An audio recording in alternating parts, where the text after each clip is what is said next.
King cobra king cobra থাকে না চা বাগানে জঙ্গলের ভিতরে? দেখেছিস কিং কোবরা? আরে জজ বাবু, আসুন আসুন। তুমি কি কি খেয়েছো হোমস্টেতে গিয়ে? দাদা বললো তুমি নাকি চিকেন ভাত খেয়েছো। আমার চা দিয়েছিল, চা বাগানে চা। চা বাগানে চা? প্যাকেটে দিয়েছিল।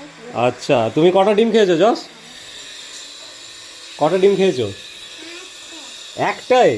কেন? তোমাকে একটা ডিম দিয়েছে? আর দাদাকে কটা দিয়েছিল? দুটো? তুই একটা? যা, তুই তাহলে বড় হোসনি এখনো? তুই এখনো বড় হোসনি? আর মানে একদিন দিল, হ্যাঁ দিন ভাত দিল, হ্যাঁ। তারপরে দিন মাছ দিল সরষে দিয়ে। একদিন মাছ দিল, একদিন ডিম দিল। আগে প্রথমে যখন আসবো তখন ডিম দিল। না, মেন ব্যাপার হচ্ছে ভাই ছোট আছে, ভাইকে একটা ডিম দিল, তো তুইও ছোট আছিস তাই তোকে একটা ডিম দিয়েছে, তুই বড় হোসনি তাহলে।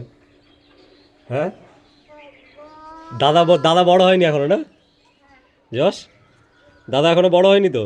আমি আমি একটু দাদাবান থেকে বলো তুমি দাদা ভাইয়ের থেকে বড় হয়ে গেছো? একটু তো হাইটে কে বড় আছে? দাদা বড় তো। দাদার পাশে দাঁড়াও, কে বড় আছে? কে বড়? কে বড় আছে? ও ও ও এখান পর্যন্ত আর তুমি কোথা অবধি?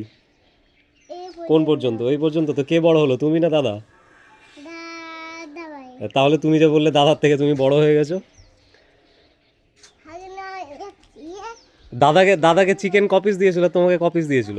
চিকেন আমাকে তিন পিস দিয়েছে। তোমাকে 3 পিস আর তোকে কপিস দিয়েছিল? চারটা।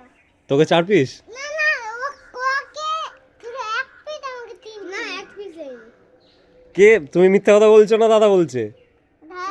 দাদা মিথ্যা বলছে। তুই মিথ্যা কথা বলছিস? চারটা পিস দিয়েছে। 4 পিস দিয়েছিল আর ওকে কপিস দিয়েছিল ভাইকে? আমাকে পাঁচ পিস। তোমাকে 5 পিস? আচ্ছা, তুমি শুধু ঢপ ঝাড়ো। হ্যাঁ, শুধু ঢপ ঝাড়ো তুমি। আমার পাঁচ পিস খেতে পারবে। ওই তো হমেশা কিছুই খাইনি, বলছে মা আমি একলা খাবো, নিজে খাবো। ও একা খাবে, ও নিজে খেতে পারেনি? খেতে পারবো। বাহ, তুমি তো হেভি ঢপবাজ হয়েছো, হেভি ঢপ ঝাড়ছ। হ্যাঁ, 5 পিস চিকেন তুমি একাই, তারপরে আর জানো দাদা 1 পিস আর তুমি 5 পিস? তারপরে একদিন মানে সন্ধ্যাবেলা আমরা ঘুরতে যাচ্ছি হ্যাঁ কোথাও কোথাও আমরা পাশে আশেপাশে। হ্যাঁ তারপরে একটা আমাদের হোমস্টের পাশে একটা উঠার সিঁড়ি আছে, ওখানে একটা বসার জায়গা আছে, হুম বসার জায়গা। তারপর ওইদিকে তা বসার জায়গা আছে, ছবি তোলার ভিতরে জায়গা, একটা রাস্তা আছে, মানে একটু জঙ্গলের মধ্যে দিয়ে তো সিঁড়ি আছে, অনেক বাড়ি আছে, উপরে গেছি। তারপরে আমরা রাস্তা জিজ্ঞেস করছি, রাস্তা অনেক উঁচুতে একদম। তো রাস্তা জিজ্ঞেস করছি, রাস্তা পাচ্ছি না। তারপরে একটা দাঁড়া দাদাটা শুনে নি আগে। না একটা দোকানে গেছি, তো বলছে এই দিক দিয়ে একটা নেমে যাও, ওই পাহাড়ের দিকে নিচে নেমে ওদের কোপরুষি দেখালো। হুম, তারপরে আমরা নামতে গেছি, বাপ সিঁড়ি থাকলে এত জঙ্গলের ভিতরে আমরা রাস্তা ভুলে গেছি, জঙ্গলের পুরো পাহাড়ের ভিতরে বাহ, জঙ্গল রাস্তা হারিয়ে গেছিলি? তারপর পিছনে কুকুর আসছে, একটা কুকুরের ছোটই। তারপর আমার মা তো ভয় লাগছে, পাগল ফাগল হলে এক লাঠি নিয়ে পিছন থেকে আসছে, হ্যাঁ পিছন থেকে ই করে লেগেছে, মানে একদম পুরো পুরো এরকম করে চিচিয়ে যাচ্ছে, মানে মা ধরে গেছে। দাঁড়া আগে দাদার গল্পটা শুনে নি, তারপর তোমার শুনছি। সিঁড়ি হলো, তারপর সিঁড়ি নাই আর পাথর, ওকে শ্যাওলা পড়েছে পিছল। আমার বাবা বাস নিয়ে দিল, বাসের লাঠি তবে আস্তে আস্তে করে নিয়ে গেল আমাদের। তারপর আচ্ছা, আরো এত জঙ্গল মধ্যে যদি কিছু বেরিয়ে যায় জঙ্গলের মধ্যে, ঠিক। হ্যাঁ, পালাতে তো পারবো না, পিছল আছে। দৌড়াতেও পারবি না। কি যদি সাপ বেরো, কিং কোবরা তো থাকে। কিং কোবরা কিং কোবরা থাকে না চা বাগানে জঙ্গলের ভিতরে? দেখেছিস কিং কোবরা? কিং কোবরা দেখি।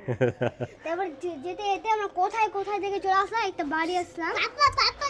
বলো। এখন বাড়ি, তারপর বাড়িতে দাদা শেষ হয়নি। বাড়ি থেকে জিজ্ঞেস করলাম কোপা হোমস্টে কোথায়, তারপর বললো একটা বুড়ি ছিল, ওদিকে বললো ওদিকে।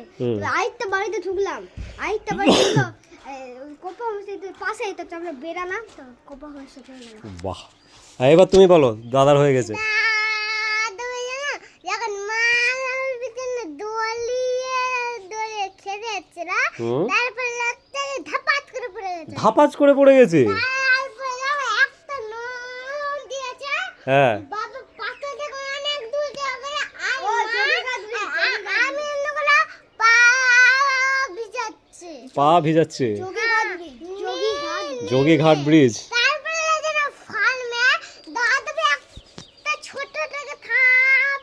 দেখে ভালোই ঘুরেছো তাহলে। যোগী গাছে ফার্মে একটা ছোট টাকে থাপ দেখো আচ্ছা আচ্ছা বুঝে গেছি বুঝে গেছি। একটা